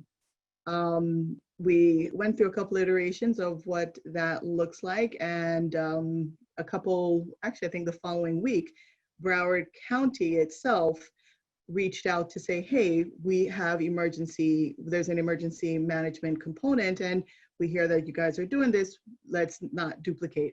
So Broward County came to the table, and it turns out they have really great GIS mapping capabilities, and they are able to reach a population that Broward Schools itself could not reach, because we're limited to just the families that we're serving. So we were able to migrate the first map that was originally hosted on Children's Services Council's website. We were able to migrate it over to the county's website and create a a system that we can quickly and easily update. Again, this is, we are building it as we go, and it's a labor of love. And in addition to all that we're doing, we have to find a way to sustainably update information. As we're transitioning into the summer, we're going to put out an all call for those who have been participating in the map, and let us know if your sites are closing, if there will be any changes, so that we can continue to keep the map fresh. If there are organizations who are interested in adding their information, if you visit the webpage, you can get to it from Together for Broward, the number 4 Broward, .org. There is an option if you select more information or join, you could add your information right there. We'll be able to pull it down and add it to the map. So that's what we're doing for Together for Broward. If you'd like, I could share a little bit more about what we're doing in Broward County as a whole. Right now, we are transitioning into our summer feeding program. We have 44 sites that will be providing grab-and-go meals, and you could visit our website to find those locations. The meals will be distributed on Tuesday, and families will receive more than 1 meal for a child. At 12 of those locations, we are continuing our partnership with Feeding South Florida, and they will be distributing both food boxes as well as produce boxes. So our goal is to give out about 3,600 boxes each Tuesday to families, and we're exploring ways that we can continue to grow this. I was able to speak with the director of OSFN, School Food and Nutrition, and we are definitely looking to continue that partnership and getting more foods out to families as we start the new school year in whatever form that looks like. Thank you so much, Nadia. There's definitely been a lot of synergy happening in the call in terms of what you have all been doing.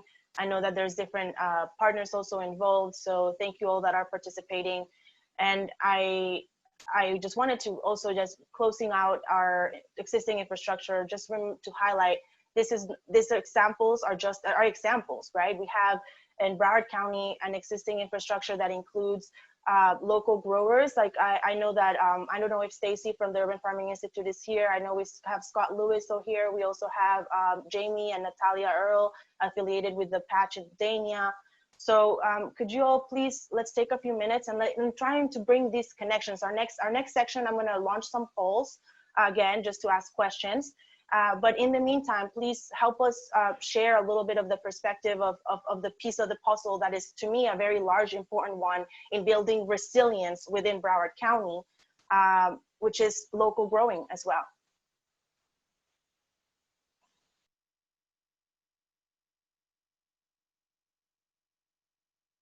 Hi, this is Jamie. Can you hear me? No? Yes, yeah, we hear you, Jamie. Okay, we are growing in Dania. We do not grow enough. And for all of our planning and everything, we can sell or give away just about everything that we are growing, especially at this time of year.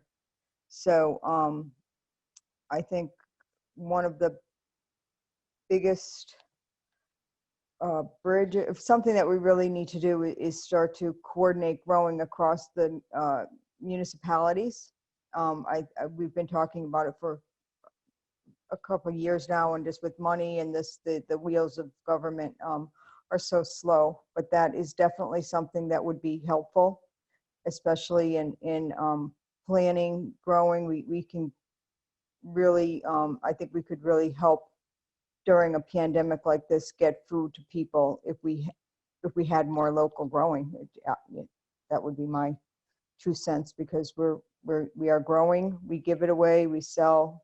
We went online and we're selling online for non-contact pickups. So we're doing everything that we can, but we just don't have enough produce.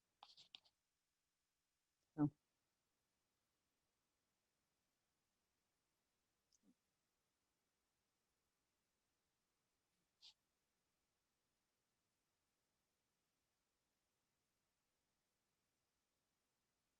Oh, sorry, I'm speaking and I'm not unmuted. I launched the poll. I hope you can all see it.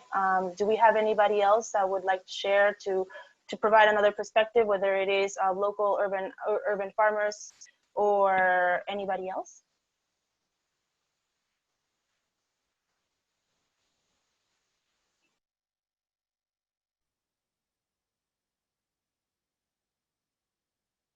Okay. Does anybody have any questions for the folks that presented that may still be on the call?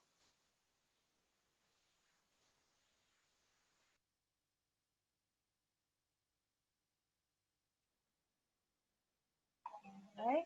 Can you all hear me? Yes. Okay, cool. Sorry, just making sure. Can you all see the polls?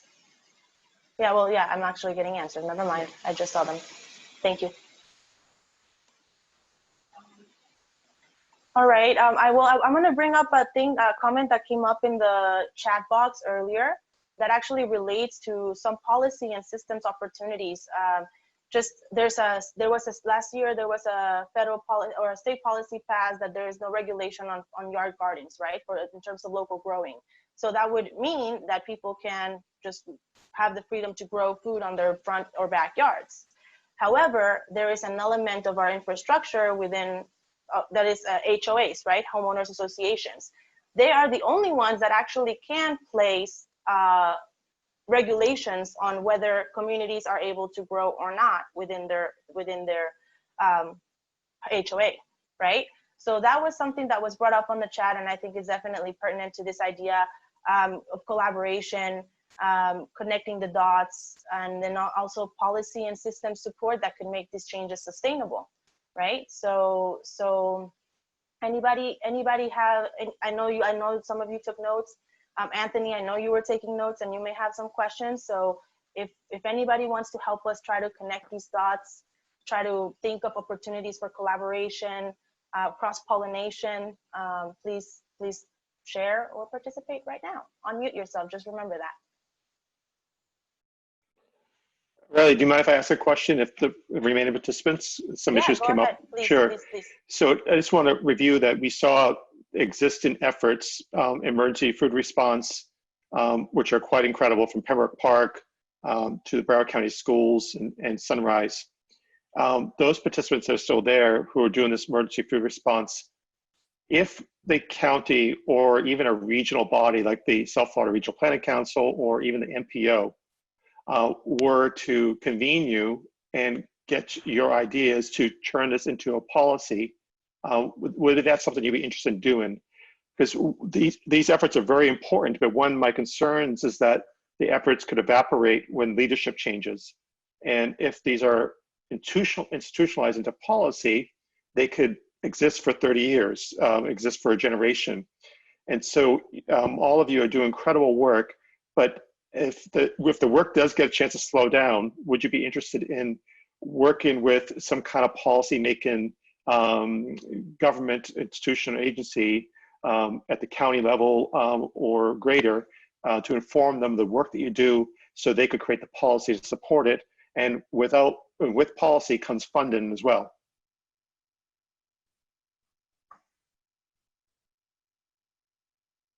And again, this is for everybody, but especially for those that shared a little bit about your emergency responses. It could be city-based, it could be county-based. That question's probably above my pay grade, but if you send me an email with information, I can send it to people that can make those kind of decisions. That's Sunrise. Thank you. No problem. I would help with that. Hey Anthony, it's yes. Scott. Sorry, I'm Scott. having computer issues, but didn't recognize you. Yeah, good to hear you guys. And I'm sorry I had a lot of stuff juggling, but this is a wonderful presentation, the pieces of it that I grabbed, and I would stick my hand out to say I'd help in any advancement of policy. I'm very proud of the work we've all done together in Fort Lauderdale. Really, I'm sorry I missed Lorraine's presentation, but I kind of know a bunch of it, you know, where it came from. So I just wanted to tell you that, thank you guys, but also say I would support that. Back to you. Thank you. Thank you so much.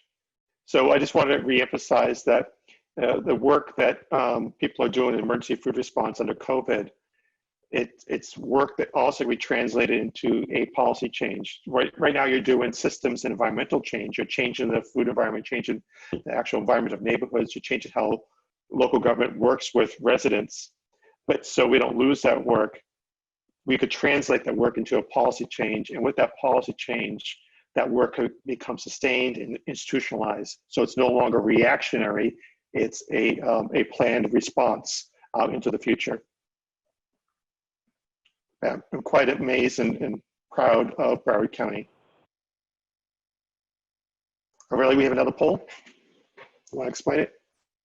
Correct. The next poll is getting ready to kind of close us out.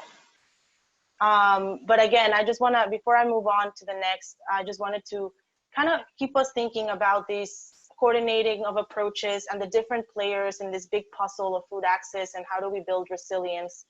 I am very happy and glad that all of you were able to join us. Please do answer the polls, and then we're going to have a survey on the chat box as well. We have a few minutes left. I want to make sure that based on what, like if everybody feels like if there's a last minute share or something, we will have one of the AHA affiliates, Ms. Rose, to share a little bit of a grounding statement when we close, just to remind us about health and well-being. But before that, I want to open it up to everybody that's present again for one last share. Please answer the survey, finalize the polls, and thank you again for being out here with us. And let's do what we're talking about. Let's make those connections and find those ways to sustain these efforts so that Broward can be resilient. And whenever anything happens again, our growers are connected to the banks, to the connections, to the distributors, to the people, to the neighborhood associations, to the community leaders, so that we can all work together to make sure that everybody has access to healthy food. Thank you again.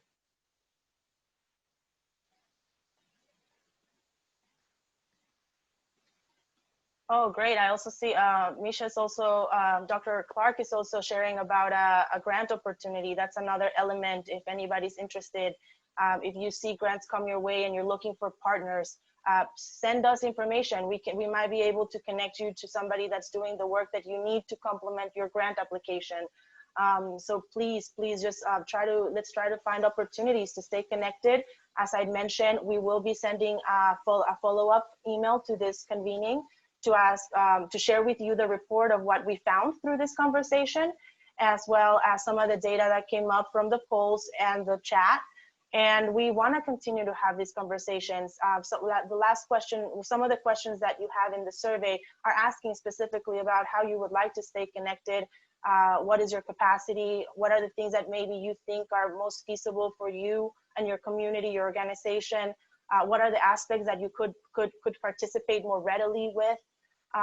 We want to be able to, we call this activity a mix and match in a way, or like a matchmaking, right? Because we really want to be able to find out how can we connect better, more coordinated, so that, again, Broward County has a resilient food system that doesn't necessarily only depend on big, large trucks coming from other places. When we have the weather to grow a lot of that food ourselves, and where we can also coordinate, as Jamie had said, among the growers that are already in our community, so that they can work with the banks, so that then if the Pantry in Sunrise one day has a shortage of food because something else happened somewhere else, then we can have the Patch or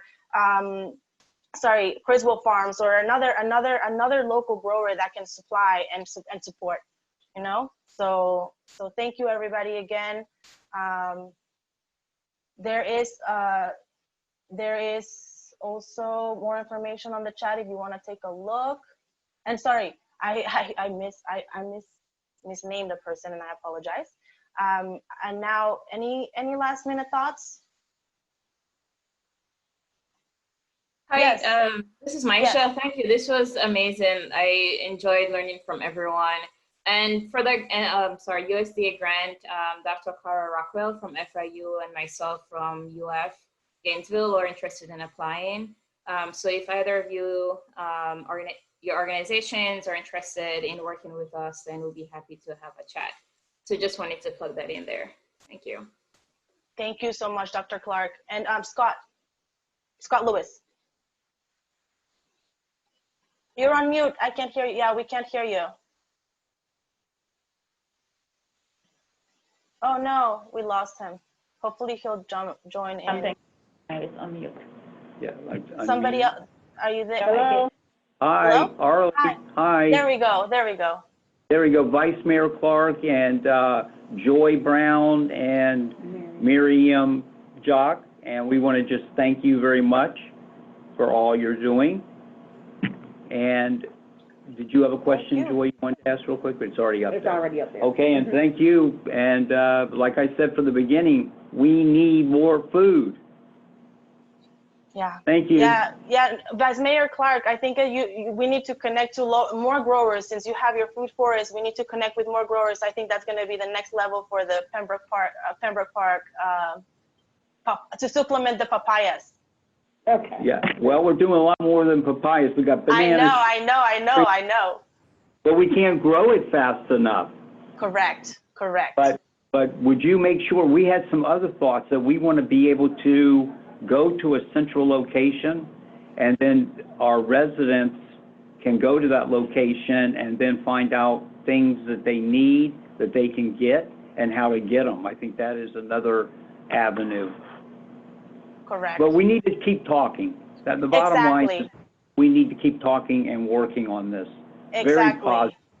And if you saw Joy and Miriam out there handing stuff out, you would know what I mean. It is beautiful. And the people are happy, and we're doing it. Yeah, and we need to keep doing it. Thank you so much. And please don't forget to answer the exit survey, because we're asking too if you want to stay connected and continue to participate in joining efforts. Scott Lewis, do we have audio now? Yep, and thank you. Bye-bye. Thank you. Go ahead, Scott, sorry.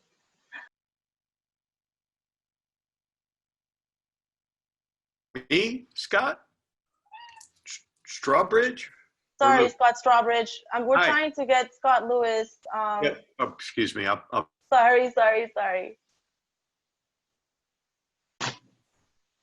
Just on my end, he's not on mute, but it's maybe his microphone that's not working. It might be the microphone.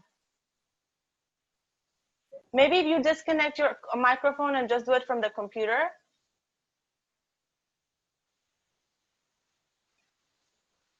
Sorry about that. Technical difficulties. We always have those. Sorry about that. But yeah, some great points got shared on the chat as well. And as I noted, we will keep track of everything. There we go. I can hear you. Can you hear me through a microphone on the computer? Okay.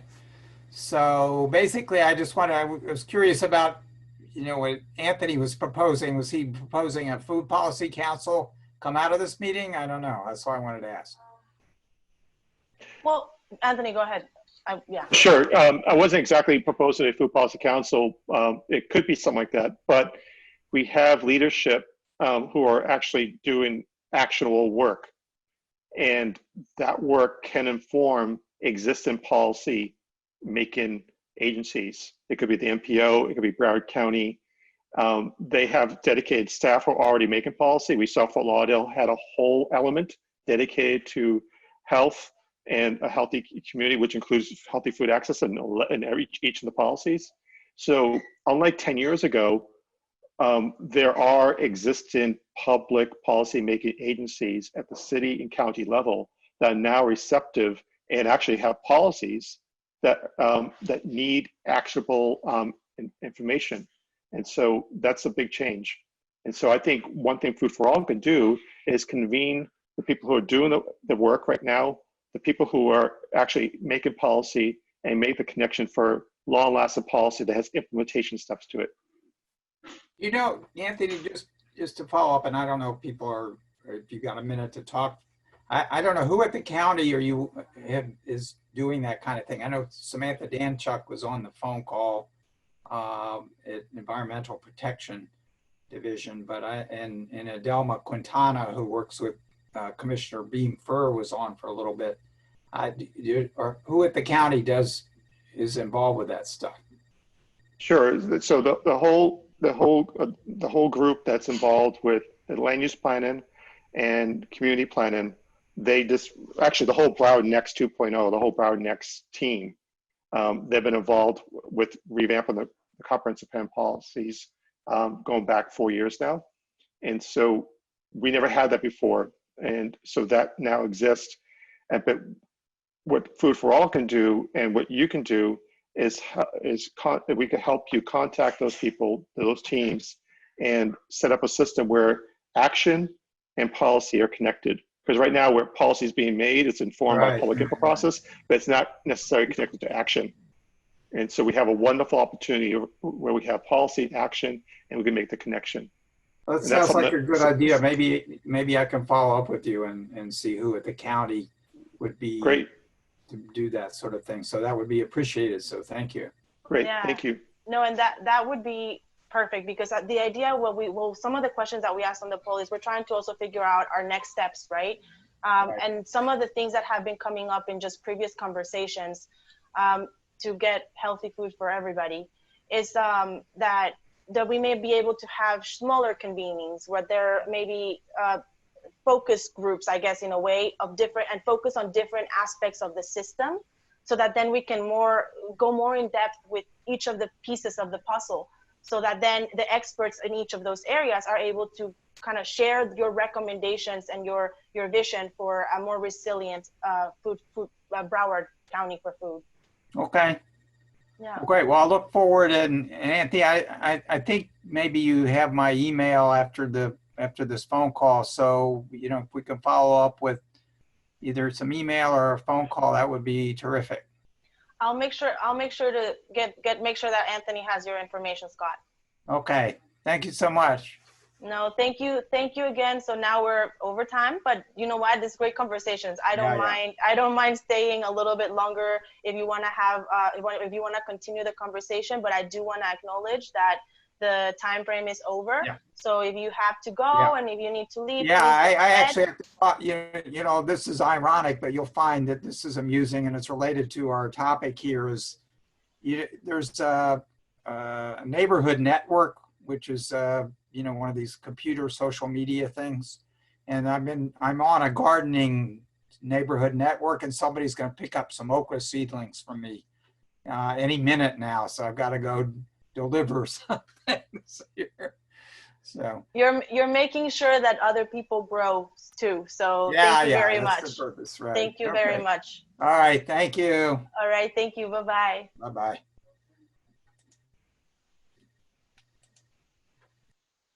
All right, anybody else? Again, like I said, we're officially done, but I'll stay in for another few minutes if we need other things to discuss. Like I said, our job is to try to make the most coordinated approach to the work that we all do, to make sure that the work that we do is sustainable beyond ourselves and in our organization. So if anybody else has anything else to share, please go ahead.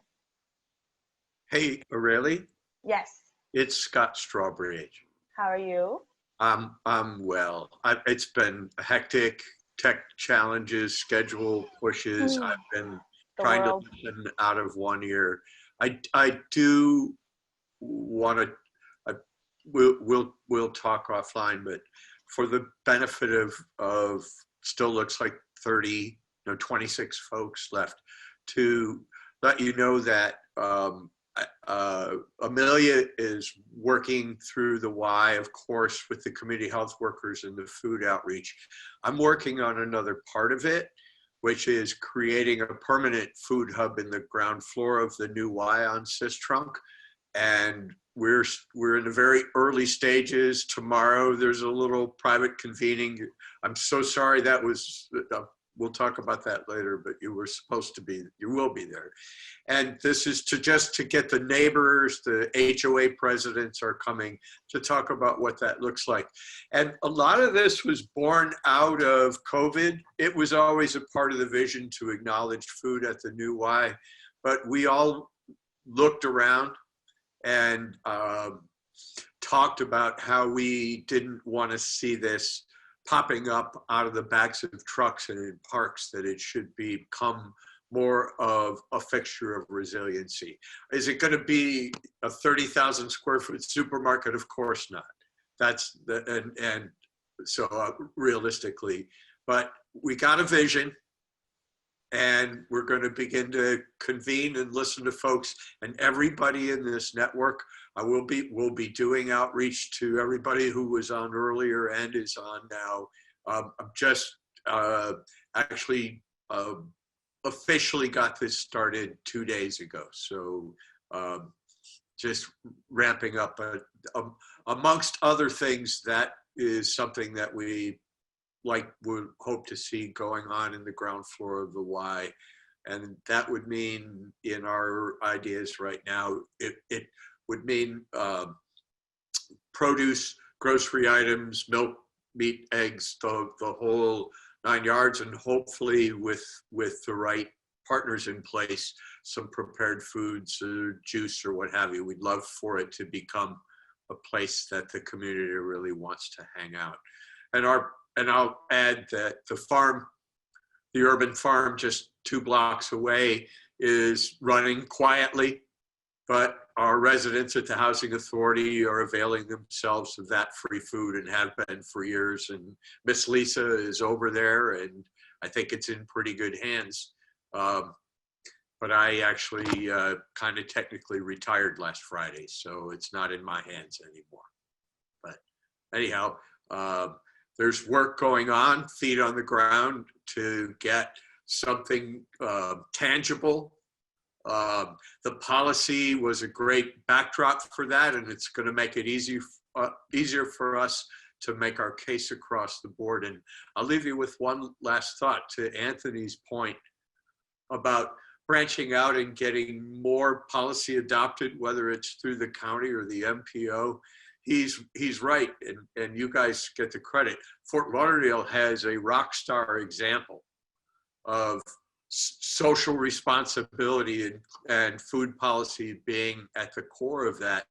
And I think that any advocates that want to encourage our other local planning organizations to think about that, the first thing that should be done is to put Fort Lauderdale's policy in their presence. I was going to say face, but I'm trying to moderate, in their presence, and make it known that others are doing this. And if we were united in that, the policy a system could evolve out of it that's cohesive. So I think that the fact that they got the ball rolling in that regard, and I'm not saying there aren't other examples, but it's a real good one, from the largest city in the county. And maybe that's a place to begin the conversation with, look what we already have, how can we build on it? Thank you so much, Scott. Thank you. All right, so anybody else? I'm gonna close it off now. The chat is still open in case you wanted to drop some ideas in there. Just a last chance. All right, thank you, everybody again. I know these are difficult times, and I really appreciate you making the time to stay on this long conversation, but very important and needed.